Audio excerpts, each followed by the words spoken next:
is News Point at 11. Good evening to you. I'm Beershella May. Right now on News Point, it is election night all across Indiana. We are checking in on several high-stakes races, including ones for mayor, plus breaking down which school levies could come with a tax hike. And we're also your local headlines, too. We have those. It includes a burglary at an Indiana preschool. We'll show you the footage that catches this thief in the act.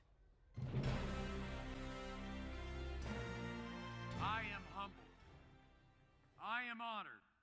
And I could not possibly be more excited to serve as the mayor of Indianapolis for another 4 years. I love Indianapolis, and I will do anything I can from the Indiana Senate to make it a better place to live. Indianapolis voters handing Mayor Joe Hogsett a second term in office tonight. The Democratic incumbent took the win against Republican State Senator Jim Merritt and Libertarian candidate Doug McNaughton. It was a fierce fight. Now we have team coverage here tonight, checking in on the race in Indianapolis.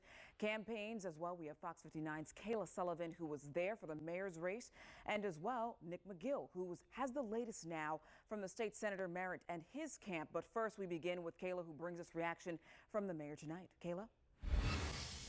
Mayor Joe Hogsett credits bipartisanship and working together to get things done. Though he was drastically in the lead throughout the night, the celebration didn't really start until he took the stage. Hogsett thanked those who worked on his campaign. He told the audience you don't get to this position by tearing people down, rather than building people up. The mayor concentrated on the importance of Democrats and Republicans coming together to get things done. Hogsett thanked his opponent, Republican Jim Merritt, but also called on him to act as a state senator moving forward.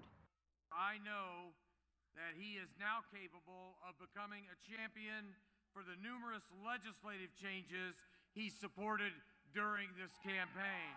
Well, Hogsett didn't take any questions after his speech, but he did tell us before the election that if re-elected, he will double down on public safety. That was voted most important by the Indy voters we polled on Twitter. Reporting in Indianapolis, Kayla Sullivan, Fox 59 News. And now we're going to head over to Nick McGill, who's covering the Jim Merritt campaign. A disappointing night here for the Merritt campaign, but what we are hearing is a sticking point for both supporters, and the state senator himself is trying to figure out why exactly his message didn't connect with voters. Merritt's campaign hammered issues such as infrastructure, potholes, crime, all issues people at home no doubt talk about and are concerned about.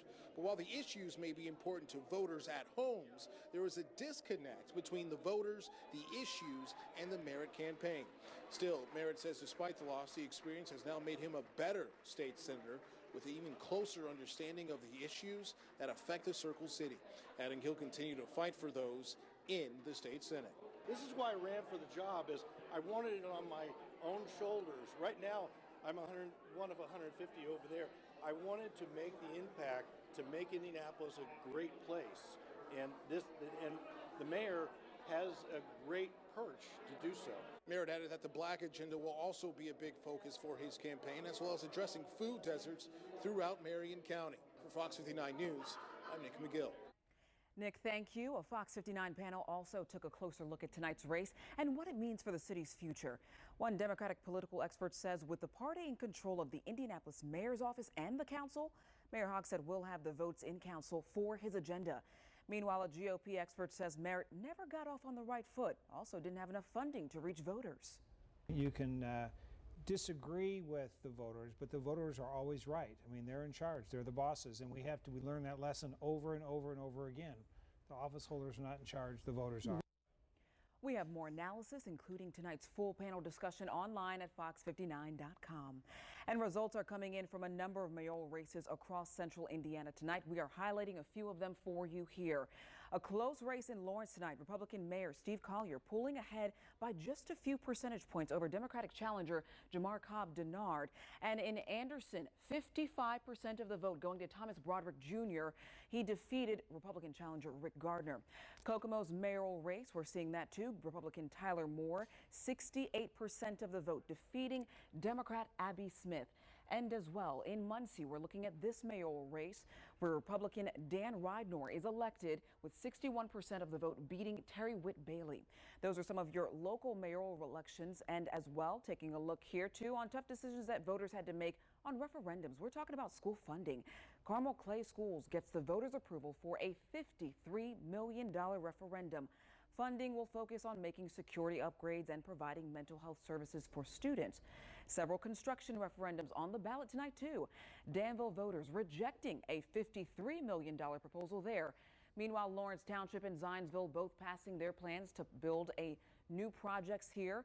Those plans coming in at $191 million and $89 million. 3 operating levies in our area, too. Voters in Greenfield and Danville rejected a tax increase to pay for things like school safety and teacher retainment.